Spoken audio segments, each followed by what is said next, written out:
ഓം നമോ ഭഗവതേ വാസുദേവായ. ഓം ശ്രീകൃഷ്ണായ പരബ്രഹ്മനേ നമോ. അതിനു പുറഞ്ചുഴന്നിരിക്കും കൃതാബുദ്ധി, അതുമുണ്ടെട്ടു യോജന പരപ്പെടൂ. അതിനപ്പുറം ക്രൗഞ്ചദീപെന്നു ധരിച്ചാലും അതു വിസ്താരം 16 യോജന. അവധിക്രമേണ വാച്ചിരിക്കും അവയെല്ലാം അവിടെ ക്രൗഞ്ചമെന്ന പർവ്വതമാകുന്നതും അജലമതു സുബ്രഹ്മണ്യൻ്റെ ശക്തിയേറ്റിട്ട് അതിപ്രീഡിതമായിട്ടിരിപ്പോ നന്നാകിലും. ക്ഷീരസാഗരത്തിലെ വാരികൊണ്ടനുദിനം വാരിധിനാഥൻ നനച്ച് ആവോളം രക്ഷിക്കയാല് പീഡ കൂടാതെ മരുവുന്നിതു ധരാധരം. പാഠമായി ക്രൗഞ്ചദീപെന്നതിനാൽ ചൊല്ലിയിടുന്നു. അതിവിന്നധിപതിയായതങ്കൃതപുഷ്ടൻ പുത്രർക്കു പകുത്തു താനൊക്കവേ കൊടുത്താൻ പോല്. ആമവും മധുരുഹം മേഘപൃഷ്ടവും കേള്, സുധാമാവും പ്രാജിഷ്ടവും ലോകിതാർണസും തഥാ പിന്നേതും വനസ്പതി വർഷമിവയേഴും എന്നതുപോലെ ശുക്ലം വർത്തമാനവും ചെമ്മി. ഭോജനം ഉപകർണാഖ്യയും നന്ദനമെന്നും പിന്നെ സർവതോ ഭദ്രമെന്നും.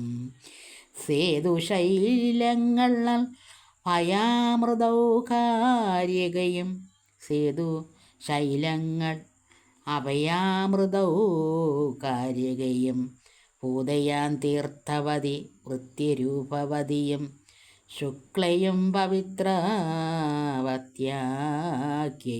7 നദി. മുഖ്യന്മാർ പുരുഷരും വൃഷഭദ്രവീണമാർ ദേവകന്മാരുമിവ വർണ്ണങ്ങൾ അറിയ. ഭൂദേവാദി ചതുർവർണ്ണമിവിടെ എന്ന പോലെ. ചിന്മയനായ ഭഗവാനെ നാരായണനെ അഞ്ജലി കൊണ്ടു സേവിച്ചിടുന്നതവർകളും അങ്ങനെയുള്ള മഹാക്രൗഞ്ചദീപത്തെ ചുറ്റിപ്പൊങ്ങി നിന്നേഴും. ക്ഷീരവാരിധി വിളങ്ങുന്നു വിസ്താരമതു 16 യോജന. ചിത്രമായതിൻ പുറം ശാഖദീപതു പിന്നെ 32 യോജന വിസ്താരവും. മുൽപ്പാടിങ്ങനുക്രമാൽ വർത്തിച്ചു വരുന്താനും ശാഖമെന്നൊരു വൃക്ഷസൗരഭ്യം പരന്നുള്ള ആകയാദീപമതുമൂലമായതും നാമം. അവിടേക്കധിപതിയായുള്ള മേധാതി അവനീ സുതന്മാർക്കു പകുത്തു നൽകിയിടിനാല് നാമങ്ങൾ പുരോജവവും മനോജവമങ്ങേ ഭൂമികൾ പവമാനദ്രോമാനീകവും പിന്നെ പാരതു ചിത്രരേവം ബഹുരൂപവും വിശ്വധാരവും ഇവ 7 വർഷങ്ങളാകുന്നതും. കേവലമധിപതികൾക്കുള്ള പുല്ലിംഗങ്ങളുമായി വരും അവിധാനമെന്നത്രേ ഭേദമുള്ളൂ. ഈശാന മുരുശൃംഗബാലഭദ്രവും ശതകേസരം സഹസ്രസോത്രാദേവപാലം പിന്നെ സേതുശൈലങ്ങൾ മഹാനസം എന്നിവ 7 ചേതസാ തെളിഞ്ഞു കേട്ടിടുക പുനരുന്നും. നദികൾ അനക്കയുമായുർദയെന്നും അങ്ങേതു ഭയപൃഷ്ടിയെന്നും അപരാജിതയെന്നും പിന്നേതു പഞ്ചപതി സഹസ്രശ്രുതി അങ്ങേന്നതും നിജധൃതിയെന്നും 7 അറിഞ്ഞാലും. വർണ്ണങ്ങൾ വൃതന്മാർ സത്യവൃതന്മാരും പിന്നേതു ദാനവൃതന്മാരനുവൃതന്മാരും എന്നിവർ മകനാകുന്ന ഭഗവാനെ തന്നെ സേവിപ്പു യമനിയമാദികളാലെ. ശാഖദീപതു ചുഴന്നിരിക്കും നിത്യം രതിസാഗരം തിഷോഡശലക്ഷം വിസ്താരത്തോടും. നീളയങ്ങതിൻ പുറം പുഷ്കരദീപമതു കേൾ 64 ലക്ഷം യോജന തന്നെ വിസ്താരമവിടെ. പൊന്മയമായിരിപ്പോരു പത്മമുണ്ടല്ലോ 10,000 ഇതളോടും ബ്രഹ്മാവിന്നിരിപ്പതിൽ നടുവിലാകുന്നിതു. തന്മൂലം പുഷ്കരദ്വീപെന്നു പേരുണ്ടായി വന്നു. ആ ദ്വീപിൻ മധ്യേയൊരു സേതുപർവ്വതം മാനസോത്തരമെന്ന് ഉണ്ടല്ലോ ലോകൈക പ്രസിദ്ധമായി. ഉയരമതു 10,000 യോജന പോലെ ഉയരത്തോളം തന്നെ പരപ്പുമുണ്ടു നൂനം. 4 ദിക്കിലും ലോകപാലന്മാർക്കു 4 ഓരോന്നങ്ങതിൻ മുകളിൽ തന്നെ.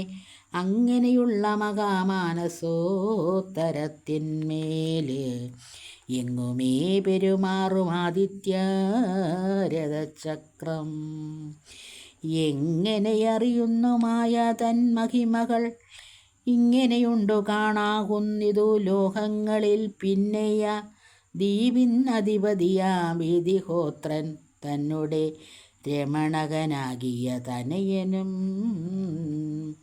ദാതാകിയാകും പുത്രൻ തനിക്കുമൊപ്പം പാതി വെവ്വേറെ പകുത്തോരോന്നു നൽകിയിടിനാൻ. അവിടെ ബ്രഹ്മാത്മകനാ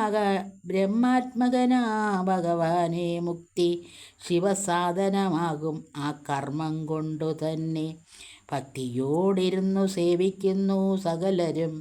പുഷ്കരദീപത്തെ ചുഴന്നു മരുവുന്നു ശുദ്ധകീലാശയ അത്യന്തം അതുമുണ്ട്. പുഷ്കരദീപത്തോടും വിസ്താരം അനുക്രമാലതിനു പുറം. ലോകാലോകപർവ്വതത്തോളം പ്രതികാഞ്ചന ഭൂമി മാനസവിമോചനം. ആദിത്യാദികളുടെ രശ്മികൾ എല്ലാമൊക്കെ സാദരം അകത്തടങ്ങിയിടും. അവണ്ണം വട്ടം കൂടി ഉയർന്നൊന്നതു വാർത്താൽ 50 കോടി തന്നെ യോജന വിസ്താരമാ.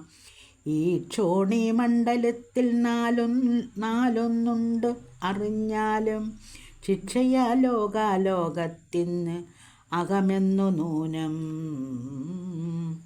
അങ്ങനെയുള്ള ലോകാലോകമാം ഗിരീന്ദ്രന്മേല് അങ്ങഹോ ചതുർമുഖൻ തന്നെ നിയോഗത്താല് 4 ദിക്കിലും 4 ദിഗജൻവരന്മാരും ആലംബഭൂതന്മാരായി നിൽക്കുന്നോരെന്നു കേൾപ്പൂ. നാമങ്ങൾ ഋഷഭനും പുഷ്കരചൂടനെന്നും വാമനനെന്നും അവരാജിതനെന്നു തന്നെ.